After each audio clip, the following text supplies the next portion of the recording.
The woman's voice trembled with fury as she shouted into her phone.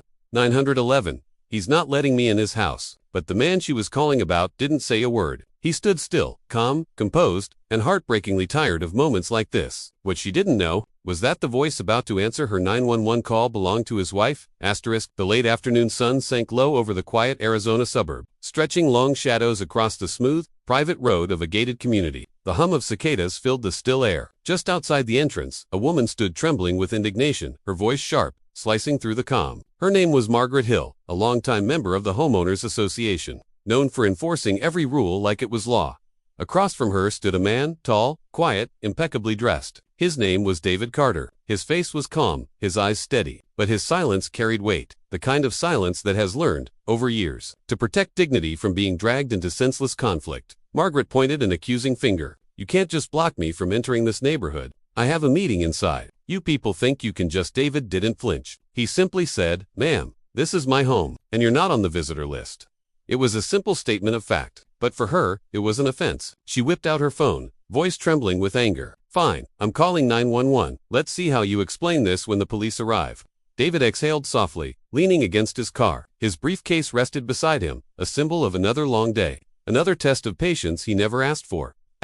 David Carter had spent 15 years serving his country. He had been a logistics officer in the Air Force, a man who kept order in chaos, who believed rules were meant to protect, not divide. He'd returned home to build a quiet life with his wife, Alicia menos a 911 dispatch, who spent her nights guiding frightened strangers through moments of crisis. They had dreamed of peace, of a home where no one questioned whether they belonged, yet even here, behind gated walls and manicured lawns, old prejudices found new ways to surface. Every day, David woke before sunrise. He brewed coffee for Alicia before her night shifts and kissed her forehead before leaving for work. She called him her anchor, her calm, when the world turned loud. But peace, he'd learned, was fragile. It could shatter in a single moment like now. Standing in front of a woman who saw defiance where there was only quiet dignity, Margaret's voice grew louder, drawing the attention of neighbors who peeked from their driveways but stayed silent. "I told you," she barked into the phone. "He's standing right here, blocking me. He's aggressive. I don't feel safe." David closed his eyes briefly. He'd heard those words before, in airports, in parking lots, in boardrooms. Words that twisted calm into threat. He didn't move, didn't argue. He simply waited. Inside the 911 call center across town, Alicia adjusted her headset as a new call blinked on her screen. Her voice, warm and composed, greeted the line. 911. "What's your emergency?" Margaret's panicked tone filled her ear. "There's a man outside the gate. He won't let me into my friend's house. I think he's dangerous." Alicia's fingers paused over her keyboard. Something about the location caught her eye. The address, it was her own. She frowned, her heart tightening. "Ma'am," she said calmly, "can you describe the man?" Margaret's voice came quick, shaky. "Tall, black, mid-40s, standing by a silver sedan. He's glaring at me. I'm terrified." Alicia's breath caught. She didn't need the description. She already knew. It was David. At the gate. David's phone buzzed. He saw Alicia's name on the screen and answered quietly. "Hey," he said, voice low. Her voice came through, soft but steady. "Don't say much. I've got her call." He closed his eyes. "Of course she does." Margaret stood a few feet away, pacing. "The dispatcher said officers are on the way," she muttered, glaring at him as if victory were near. David looked past her at the bystanders pretending not to stare, at the gate that had once promised safety but now felt like a cage. He could have shouted. He could have defended himself. But instead, he whispered words he'd lived by for years. "Dignity doesn't shout. It stands."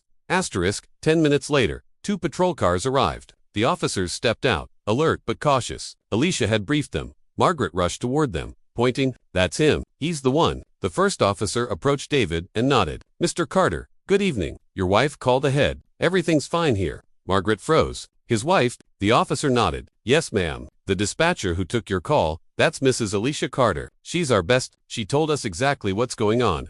The silence that followed was heavy. Margaret's face went pale. David simply stood, his expression unchanged. He looked at her once, not with anger, but with something deeper, a quiet pity. Then he said the words that would echo across the neighborhood for days. "You called for help, not knowing the person you called for already lived in the house you were trying to enter." Margaret's lips trembled. For the first time, she looked small, not because of his words, but because of their truth. Neighbors began to emerge from their homes, curiosity giving way to discomfort. One by one, their eyes met David's, then shifted away. But a few, a young couple, an older man with his son, nodded silently, their faces heavy with respect. The officers spoke quietly to Margaret, who could only whisper apologies. David said nothing. He picked up his briefcase, unlocked his car, and drove slowly through the gate that opened for him, the gate that had tried, and failed, to keep him out of his own peace. That night, Alicia came home and found David sitting on the porch. The desert air was still warm. She sat beside him, resting her head on his shoulder. "Rough day?" she asked. He smiled faintly. "Just another lesson in patience." She squeezed his hand. "You handled it with grace." He looked out toward the quiet street. "Grace," he said softly, "isn't weakness. It's strength with its voice lowered." In a world quick to judge and slow to listen, sometimes the loudest power is found in silence. Respect is not given by title or by gate, it's earned through character, and those who live with quiet honor often carry stories the world will never understand. Wherever you're watching from, tell us in the comments, what would you have done if you were in David's place? And if you believe in stories that honor quiet heroes, subscribe, like, and share with your friends. Thanks. Stay tuned for the next upcoming video. Thanks and love you all. Stay blessed and happy. Always, *.